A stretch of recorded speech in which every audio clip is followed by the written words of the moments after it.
क्यों अपनी ही बेटी के प्रति जागी ब्रह्मदेव की यौन लालसा। इस करने के लिए भगवान शिव ने ब्रह्मदेव को दी क्या सजा। क्या आपको मालूम है कि सृष्टि के रचिता कहे जाने वाले ब्रह्मा जी के मन में अपनी ही बेटी के प्रति यौन लालसा उत्पन्न हुई थी। नमस्कार दोस्तों, स्वागत है आपका हमारे YouTube चैनल में।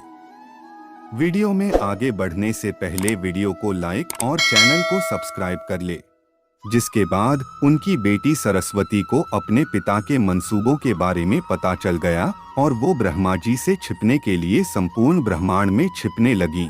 लेकिन आखिर में उन्हें ब्रह्मा जी से शादी करनी पड़ी। मगर सवाल ये है कि सृष्टि के रचिता के अंदर अपनी पुत्री के प्रति ऐसी लालसा क्यों जागी। जैसे कि आप सभी को ये तो मालूम ही होगा कि इस सृष्टि की बागडोर त्रिदेव के हाथों में है। जहां ब्रह्मा जी के कंधों पर सृष्टि की रचना का दायित्व है, वहीं विष्णु जी के पास संरक्षण का दायित्व और भगवान शिव के पास विनाश का दायित्व है।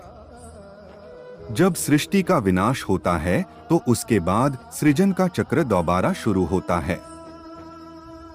इस चक्र को शुरू करने के लिए ब्रह्मा जी ने अपने वीर्य से सरस्वती को जन्म दिया था। इस बात का वर्णन सरस्वती पुराण में किया गया है, जब ब्रह्मा जी ने अपनी ही पुत्री के साथ विवाह करने की इच्छा जाहिर की थी। दरअसल सरस्वती माता की कोई मां नहीं थी, उन्हें ब्रह्मा जी ने केवल अपने वीर्य से जन्म दिया था। विद्या की देवी कही जाने वाली सरस्वती दिखने में बेहद खूबसूरत थी और आकर्षक भी।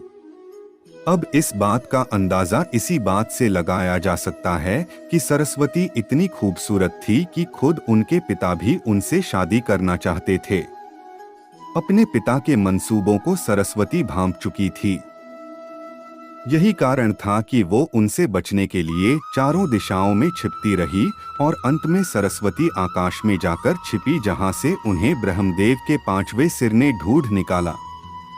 आखिर में सरस्वती को विवश होकर अपने ही पिता से शादी करनी पड़ी और इसके बाद सरस्वती और ब्रह्मा जी ने करीबन 100 वर्षों तक पति पत्नी।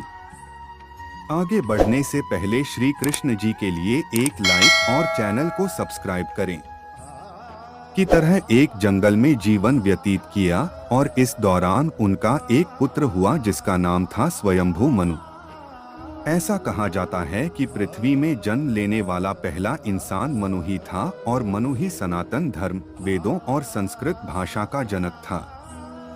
अब अपनी ही पुत्री से आकर्षित होना और संभोग करने की लालसा रखने के कारण सभी देवी देवता ब्रह्मदेव को एक दोषी की तरह देखने लगे, जिसके बाद सभी देवगण महादेव के पास पहुँचे और उनसे आग्रह किया कि वह ब्रह्मदेव को अपनी ही बेटी के प्रति यौन लालसा रखने के लिए दंड दे। वाक्य सुनकर शिव जी अत्यंत क्रोधित हुए और उन्होंने ब्रह्मदेव के 5वें सिर को उनके धड़ से अलग कर दिया।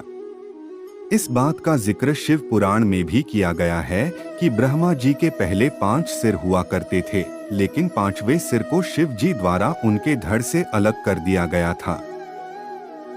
भगवान शिव द्वारा ब्रह्मदेव का 5वां सिर ही इसलिए काटा गया क्योंकि 5वें सिर से ब्रह्मदेव ने अपनी ही पुत्री सरस्वती से संभोग करने के लिए कहा था, जिसके बाद क्रोधित होकर सरस्वती ने ब्रह्मा जी से कहा कि आपका ये मुख सदैव अपित्र बातें करता है और यही वजह है कि आपकी सोच भी विपरीत हो जाती है। भगवान शिव द्वारा ब्रह्मदेव के 5वें सिर को काटने के पीछे एक और कहानी काफी प्रचलित है। इसके मुताबिक एक बार भगवान शिव पार्वती माता को ढूंढते हुए ब्रह्मा जी के पास पहुँचे।